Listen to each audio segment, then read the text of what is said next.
Everyone, and welcome back to Biblio Fitness. Hope everyone's had a fantastic day and made some glorious gains. I'm almost there. I'm almost back. Next Monday, I shall commence once again. But probably these next couple of days, I'm thinking that I'm going to really stock up on the sleep. I like that I've put myself in a very grueling grueling regimen or schedule. But I do want to be well rested before I commence DC training once more. I come here, well, the background behind you is front desk at my job. And I come here a little earlier so I can do these sort of things and not be disturbed or have to do them outside and all this other bullshit. So at least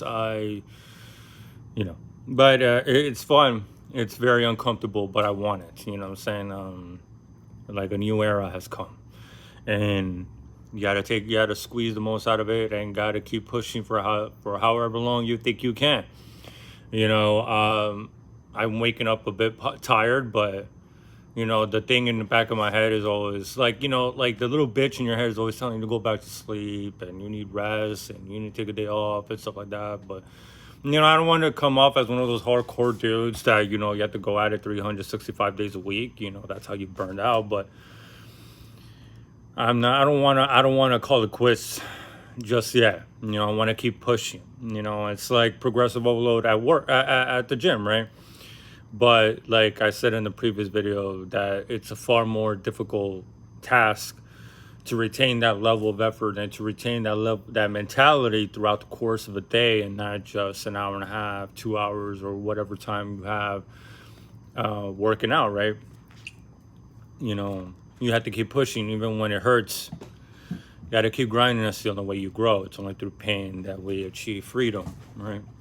But for today's title is, the subject of today's discussion, my apologies, is section 496, which is titled The Evil Principle. It's a little longer, but not too long. I did want to discuss it because it's very interesting, and it talks about the right of conquest, in my opinion. Not so blatantly, but that's where my mind goes to. That is, at the end of the day, philosophy, right? Is all the matter of interpreting abstract notions with your own regimental or providential perspective, provincial perspective, not providential. What the fuck does that even mean? But yeah, it's titled The Evil Principle. Let me go ahead and read it out loud right quick. Quote, Plato has marvelously described how the philosophic thinker must necessarily be regarded as the essence of depravity in the midst of every existing society. For as the critic of all its morals, he is naturally the antagonist of the moral man. And, unless he succeeds in becoming the legislator of new morals, he lives long in the memory of men as an instance of the evil principle. From this we may judge to how great an extent the city of Athens, although fairly liberal and fond of innovations, abused the reputation of Plato during his lifetime.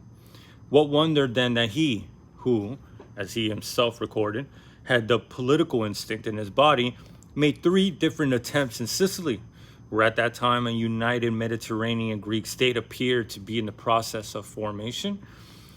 It was in this state, and with its assistance, that Plato thought he could do for the Greeks what Muhammad did for the Arabs several centuries later, vis-a-vis establishing both minor and more important customs, and especially regulating the daily life of every man. His ideas were quite practicable, just as everything as those of Muhammad were practicable. For even much more incredible ideas, those of Christianity, proved themselves to be practicable. A few hazards less and a few hazards more, and then the world would have witnessed the Platonization of Southern Europe. And if we suppose that this state of things had continued to our own days, we should probably be worshiping Plato now as the good principle.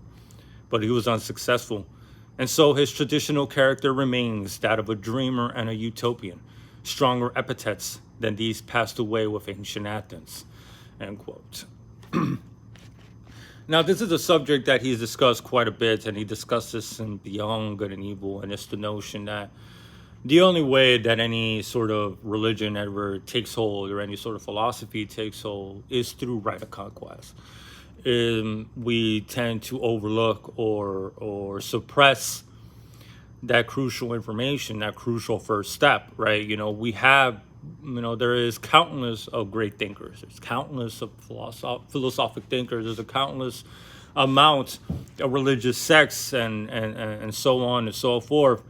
But they wither away and die, or they stay in the little corner of an empire or whatever the case may be. But they never blossom. They never become universal religions. They are never able to achieve their end goal, right? Well, every religion has the same end goal, everyone adopting their absolute truths. And my cynic side of it sees it as a conquest, as taking control of other people's lives. And I know that this is a very reductionist argument, considering the fact that there are positives associated with believing in religions and so on and so forth, even though I believe that manner of thinking is now redundant at this point. It's obsolete. People still desperately hold on to metaphysical values and beliefs. And like I said, I am aware that it does provide some sort of benefit, some sort of solace to individuals. And if it makes you a better person, that's just, even from that perspective, that's a whole can of worms, what it is to be good. Why is your version of good better than mine? Why is your version of good the standard instead of mine? And how do we make those notions, or how do we construct those distinctions, right?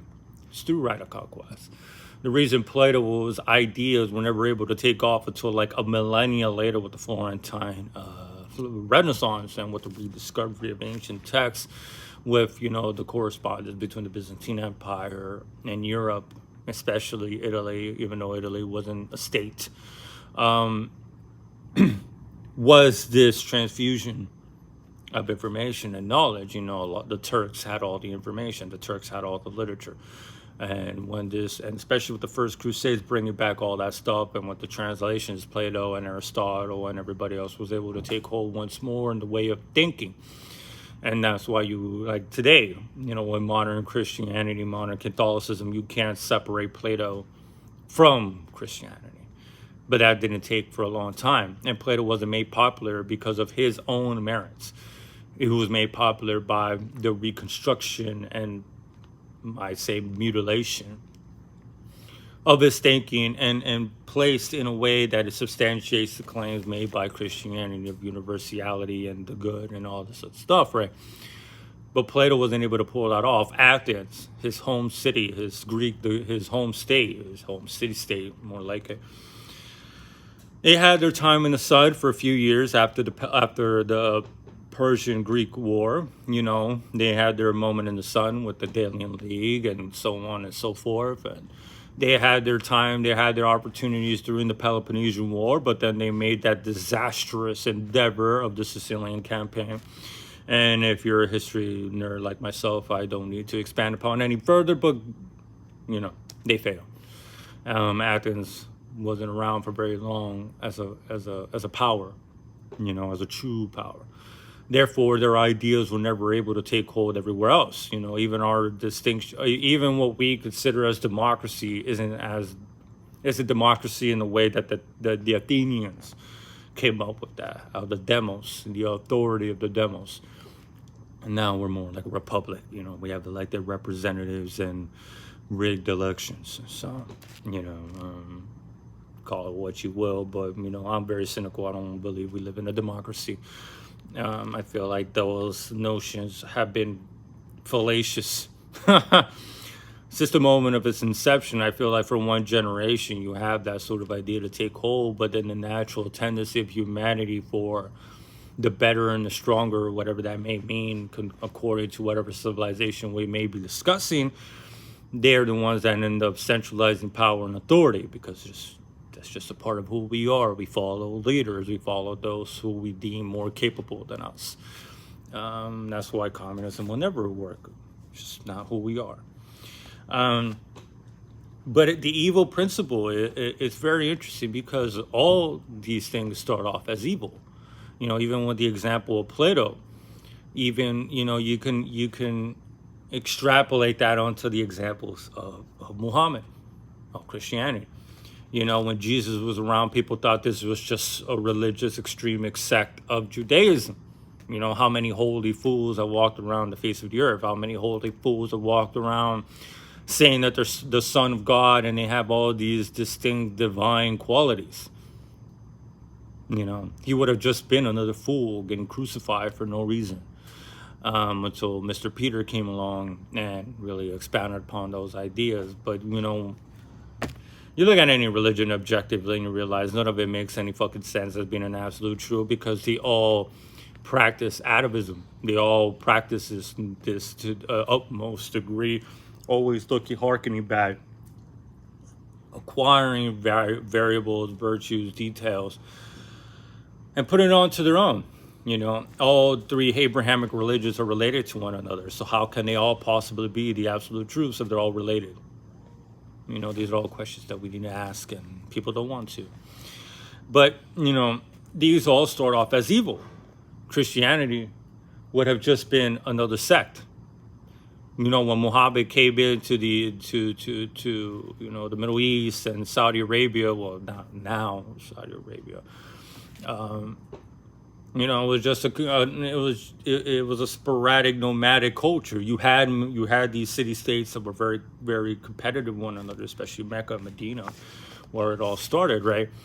But it wasn't until his ideas were able to take hold among the military, for example, a religion that really foments that sort of fellowship, that sort of camaraderie among warriors, global jihad and conquering everyone in the name of Allah, and having rules of engagement, and not being able to make slaves of other Muslims, and having, it all makes sense from a military perspective, that when you look at it, it substantiates a group's efforts to commit holy war, to continue to push out their ideas onto other nations and have them submit. These are how all religions took hold. Every single of the universal religions were able to become universal religions, not through global acceptance, not through willing acceptance of these values as a truth, as something that, we could get behind. I've read this and it makes a whole lot of sense. Christianity was able to spread because it just destroyed and burned everybody. It burned all its opposition. It destroyed all its opposition mercilessly. If you look at it objectively, you have to admire their level of thoroughness in this endeavor. You look at us Hispanics, for example, that we still pray to this God. We pray to the Christian God that was used to subjugate our ancestors. And if our ancestors would look at us now, they'd probably be vomiting and turning over in their graves. Figuratively speaking, because they're probably ashes and fertilizer at this point. But you know what I mean. That's a notion. That's a part of religion itself that we really don't take into consideration too much, is that you have to be utterly immoral to be the standard of morality. The only way that your religion, your philosophy, or your truth can ever take hold is through the rite of conquest, is your truth becoming like a storm, to use the words of Sir Griffith from Berserk. I have been reading that manga. It's fantastic. I'm gonna get that tatted on me. I'm gonna get some Berserk tats. Sorry for the digression, but it has Griffith beautifully said in a chapter that, my dream is that of a storm. I will have to shatter tens of thousands of dreams to make mine reality. And you can look at it just like with conquest. It is all about the rite of conquest. Your religion will never take hold. Your ideas will never take hold just because they're so virtuous, just because they're so true, and they're so sensible, and they're so practicable. Even fantastic ideas as those in Christianity and all its idiosyncrasies all its contradictions and all its irrationality, people continue to adopt it. Why? Because they were forced to. They were coerced to. They were, put under the pain, under the threat of death to adopt these virtues as their own. And it's not only through negative aspects. You can look at it as the Romans did whenever they conquered a city or whatever the case may be. They inserted their own gods into the newly conquered pantheons, right? Assimilated the gods into their own to make the transition of assimilation more possible and make the ease the new conqueror coming into town. That just makes a whole lot of political sense, right? You don't want to foment rebellion right off the get, right?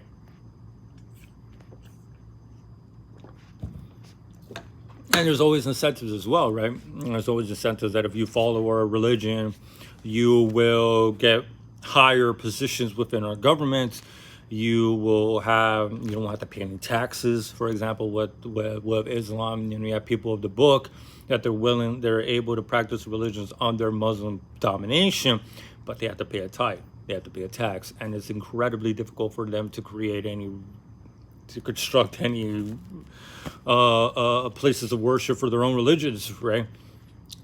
It pushes you to adopt these religions, but not because of their virtue, but because it's easy. It makes life easier. You don't suffer as much. There's always a sense of subversion, a coercion that is involved to make these ideas universal. And Plato was never was able to become universal because Athens was never able to become universal. It wasn't even able to become hegemonical within Greece. My apologies. They had their time in the sun, and then here came the fucking Lacedaemonians or Spartans, whatever you want to call them, and dominated them. There was the end of that democracy, and then along came the Macedonians, and that was that. Once Philip came around, Athens had one final spark, and they were utterly crushed. And that was the end of them. That's the only way any of these ideas ever take hold, and that's, for me, the evil principle that becomes the good principle. Everything always starts off as evil. It's only through murdering and coercion and all the other variables that I just previously described, and more, right, and way more, that you are able to first become a depraved individual to be the moral esteem. That's the only way. We all start off as heretics. It's only when your ideas conquer others that now you don't longer become a heretic. You are a hero. You are a legend. You are a cavalier, a bringer of a new era of prosperity, But we all start off as evil. An example I love to make is Augustus, Octavian, known as the boy butcher when he was younger. Before he became Augustus, a butcher, a traitor, at 19 years old, having no political positions, and the only thing that was keeping him going was that the fact that he was adopted by Julius Caesar, had no authority to hold an army, just like Pompey, and was able to end up ruling everybody. And how? Because all of his opponents were dead. He wiped everybody out. All of his opponents were either dead or submitted. They owed him. They owed him their lives. So, he didn't make the same mistakes as Julius Caesar with clemency. Clemency doesn't do anything for you. You have to show an unrelenting fury. And that's a fact of life that I don't feel like a lot of us are willing to translate, or not to translate, but to keep it in our conscious, right? That the most surefire way of getting people to obey is to have them submit, not willingly. It's a far better way if you have them believe that it was their own decisions that had them submit to you, which is why we'll discuss further with the assimilation of religions into a conqueror, or if you adopt our religions, you'll get a higher status and this and that. They open the door for you, and you can walk in, bro. It's your decision at the end of the day. It's a far easier way. People like to believe, or people, it's always good to have people remain, even if it's superficial, But a notion of control allows people to be far easier subjects. You know what I'm saying? Have them believe that it's their choice, not yours.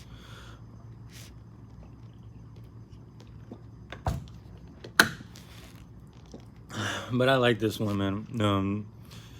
You know, that is a truth that we need to take more into account when we think of these sort of religions and stuff like that. You know, and it causes one to be very cynical because you know, you look at it from this perspective and everything just becomes a power struggle to you. But I never think that people put these things out for altruistic reasons. I don't think so. We humans are not altruistic. I know that I'm probably speaking from experience, and I'm sure there are people that are that way. But there ain't definitely enough of them to create a universal religion that everyone can adopt, because everyone's just going to look at them like a bunch of fools. You know, why is your truth more important than mine? Why is your God more important than mine? You know, why do people pray to Jesus, but then they'll look at you like a jackass if you tell them you still offer sacrifices to Poseidon? They'll be like, oh, but Poseidon isn't real. Why are you doing that? They'll laugh at you.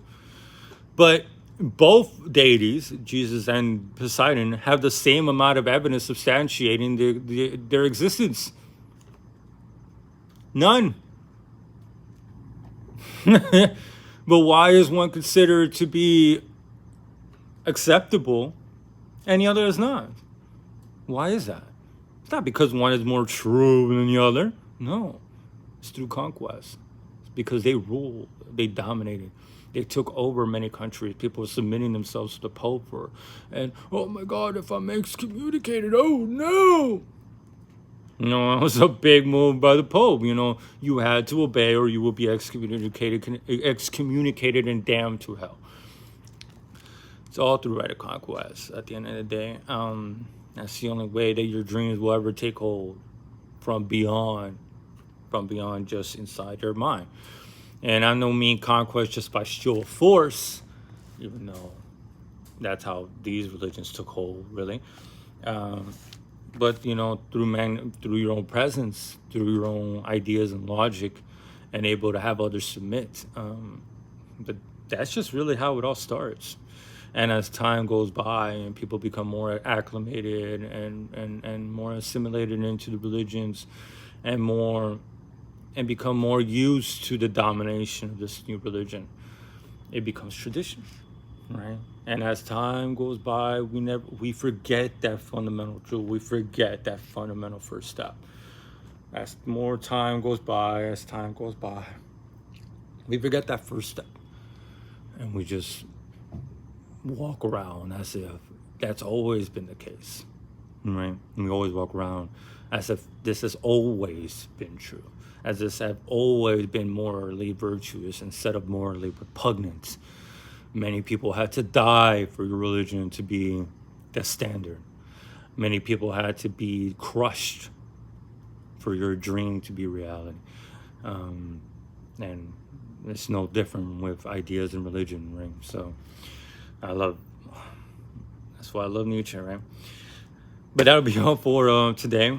I do hope you all enjoyed this. I hope I get you all to read today. Get your literature in, get your analyzation in, get your mind right, and make some beautiful gains at the gym. Unless it's a rest day, then rest up. Don't be an idiot. But yeah, thank you all for watching again. I know I already said that. I do hope you have a great day. Make beautiful gains. Until next time, love y'all and peace.